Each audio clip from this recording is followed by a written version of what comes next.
पहले कोई भी मोदी गवर्नमेंट के अगेंस्ट खड़े होने की हिम्मत नहीं कर पा रहा था, अगर कर भी पा रहा था उसको वो लोग इजीली कुचल रहे थे।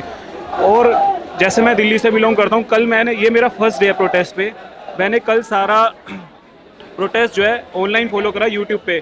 तो ऐसा क्यों है कि अभी भी कुछ यूथ को ये सिर्फ एक प्रोपागेंडा लगता है? अगर आप स्टेट और व्हाट्सएप देखें, मतलब वो क्यों नहीं समझ पा रहे हैं, लैग कहाँ है?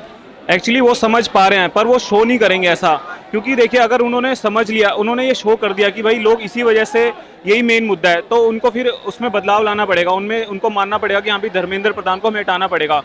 ये इस प्रोटेस्ट को बदनाम करने की कोशिश करें कि प्रोपेगेंडा है, लोगों ने पत्थरबाजी करी, इन्होंने मेन स्ट्रीम मीडिया को तो आपको पता ही है कैसे चलाते हैं लोग। अभी मैं जब से 2 घंटे मेरे को हो गया, मैंने आज तक एबीपी न्यूज़, रिपब्लिक टीवी किसी को भी नहीं देखा यहाँ पर। और कल मैं देख रहा था कि सोशल मीडिया पे, मैं यूट्यूब पे देख रहा था, इनके जो एजेंट्स हैं, चाहे अर्नब गोस्वामी, वो कैसे प्रोटेस्ट को बदनाम कर रहे हैं। अनंत रंगनाथ जो इतने बड़े लॉयर हैं, वो भी प्रोटेस्ट को बदनाम करने में लगे हैं। तो बेसिकली ये क्या कर रहे हैं, प्रोटेस्ट को बदनाम करने में लगे हैं कि कैसे भी करके जो और लोग जुड़ना चाहते हैं उनको तोड़ें, उनका ब्रेन वॉश करें कि ना जुड़े। डे वन से सरकार का एजेंडा है कि ब्रेन वॉश करके रखो लोगों को, चाहे हिंदू मुस्लिम हो, चाहे कोई भी मैटर हो, बस ब्रेन वॉश कर दो ताकि लोगों में जागरूकता ही ना फैले, वो बेसिक मुद्दों में अटके रहें, धर्म में, इन सब चीज़ों में, और वो एकत्रित होकर अपने हक की आवाज़ ना उठा पाए। अब तक के एजुकेशन सिस्टम में, हमारे क्यूरिकुलम में ऐसे क्या चेंजेस होने चाहिए, क्या एजुकेशन में ऐसा चेंज आना चाहिए कि बच्चे ज़्यादा से ज़्यादा टेक्नोलॉजी के मतलब करीब जा सकें? क्या चेंजेस आने चाहिए? क्योंकि सिर्फ इस्तीफे से तो चीज़ें नहीं बदलने वाली। देखो, ये अब आपने एजुकेशन सिस्टम वाला क्वेश्चन पूछा है कि हमें पूरे एजुकेशन सिस्टम में क्या चेंज लाना चाहिए। तो जैसे टेक्नोलॉजी होती है, टेक्नोलॉजी को हमें ल्यूक्रेटिव और इंटरेस्टिंग बनाना पड़ेगा। अब नए बच्चे होते हैं, छोटे बच्चे होते हैं, उन्हें मौज मस्ती चाहिए होती है, तो उनको हमें टेक्नोलॉजी से ऐसे जोड़ना है कि उनको इंटरेस्टिंग गेम्स के थ्रू, इंटरेस्टिंग वे में उनको हम टीचिंग करें। जैसे एक अच्छी चीज़ थी कि आम आदमी पार्टी ने, दिल्ली गवर्नमेंट में, किसी पार्टी की तरफ से नहीं हूँ, उन्होंने एक हैप्पीनेस करिकुलम लेके आए थे वो लोग, तो बच्चों को इंटरेस्टिंग लग रहा था वो, कि उससे वो जुड़ रहे थे बच्चे। जब बच्चों को आप जोड़ोगे तो उनके मन में अपने आप क्यूरियोसिटी जागेगी, जब क्यूरियोसिटी जागी तो धीरे धीरे और जुड़ते चले जाएंगे। प्लस इसमें यह है कि लोअर मिडिल क्लास के पास रिसोर्सेज नहीं होते हैं। जैसे मैं जब बड़ा हुआ था, हमारे पास इतने पैसे नहीं थे कंप्यूटर या कुछ भी बाय कर सकें, तो हम स्कूल में जितना सीखते थे वही सीख पाते थे टूटा मूटा। पर हमारे गवर्नमेंट अगर उनको रिसोर्सेज प्रोवाइड करे, लैपटॉप प्रोवाइड करे, और आज की डेट में एआई तो आ ही गया है, इन दोनों का यूज़ करके हमारा यूथ खुद लीड कर सकता है, बस उनको रिसोर्सेज। ऐसा क्यों है कि एक यूथ है जिसे ये समझ आ रहा है कि एजुकेशन सिस्टम में चेंज चाहिए?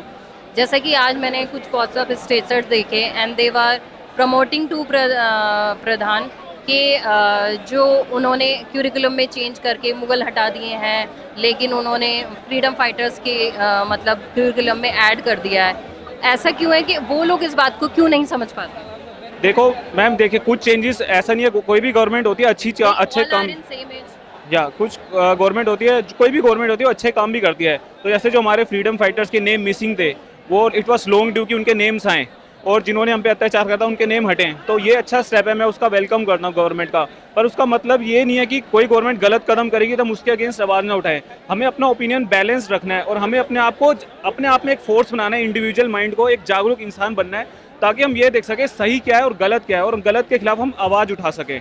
तो इसीलिए जो लोग आप कह रहे हो कि वो सपोर्ट तो कर रहे हैं उस चीज़ को, पर गलत को भी वो सपोर्ट कर रहे हैं, एक्चुअली हो क्या गया, लोग इतने ज़्यादा रूटेड हो गए हैं बीजेपी में, या आप कह लो भक्ति में उनकी, कि वो उसके अगेंस्ट उनको देखना, वो अभी मतलब उनको दिखता ही नहीं है, उसके बियॉन्ड उसको देखना, जब तक उनके ऊपर खुद नहीं पड़ेगी कोई चीज़, तब तक उनको वो नहीं दिखेगा।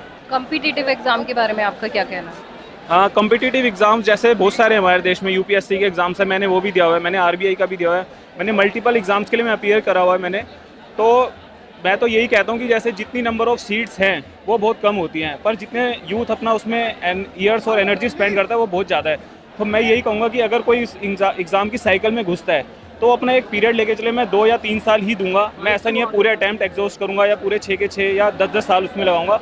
वो 1, 2, 3 जितने उसको पहले सोच के चले उतने दे, नहीं होता तो उससे बाहर निकल जाए, क्योंकि एक बार आप उसमें घुस जाते हो ये एक विशियस साइकिल बन जाती है। यूपीएससी का एग्जाम जब तक मेंस का रिजल्ट आता है तब तक अगले साल का प्रीलिम्स आ जाता है, तो एक साइकिल में बंदा फंस जाता है। तो अब मैंने जैसे 2 अटैम्प्ट दिए थे, उसके बाद मुझे लग गया हाँ मैं नहीं कर पाऊंगा, तो मैंने छोड़ दिया। और इससे पहले मैंने 5.5 साल गवर्नमेंट जॉब करी है, मैं असिस्टेंट सेक्शन ऑफिसर था मिनिस्ट्री ऑफ कल्चर में। हाँ, मैंने एसएससी सीजीएल क्रैक किया था 2015 में, all India rank 392 first attempt में। तो मैंने 5.5 साल वहाँ काम करी है, मैंने गवर्नमेंट सिस्टम में काम करा है, और मैंने एक चीज़ वहाँ से ये सीखी है, अगर कोई बदलाव लाना है तो लाया जा सकता है, पब्लिक प्रेशर अगर ज़्यादा हो तो। तो जितनी ज़्यादा जनता यहाँ पे जुड़ेगी, मैं सबसे ये कहूँगा जितने ज़्यादा लोग हैं ज़्यादा से ज़्यादा जुड़े, ताकि गवर्नमेंट पे प्रेशर बने। और इससे पहले मैं प्रोटेस्ट में नहीं आया, क्योंकि मेरे मन में ये था कि यार अगर हमने प्रधान जी को हटा भी दिया तो कोई एक और आ जाएगा करप्ट, उससे फ़र्क क्या पड़ेगा, वो भी यही करेगा। लेकिन एक छोटे, जैसे कहते हैं ना, बूंद बूंद से घड़ा भरता है, तो ये कह सकते हैं कि अगर कोई अगला भी आएगा लेकिन उसके मन में एक डर रहेगा, जो मैंने पॉजिटिव थिंकिंग करी कि उसके मन में एक डर रहेगा कि अगर मैंने करप्शन करा तो यूथ फिर से आगे आएगा और मुझे हटा देगा। तो ये डर हमें नेताओं में डालना जरूरी है, ये अकाउंटेबिलिटी उनके मन में डालनी जरूरी है।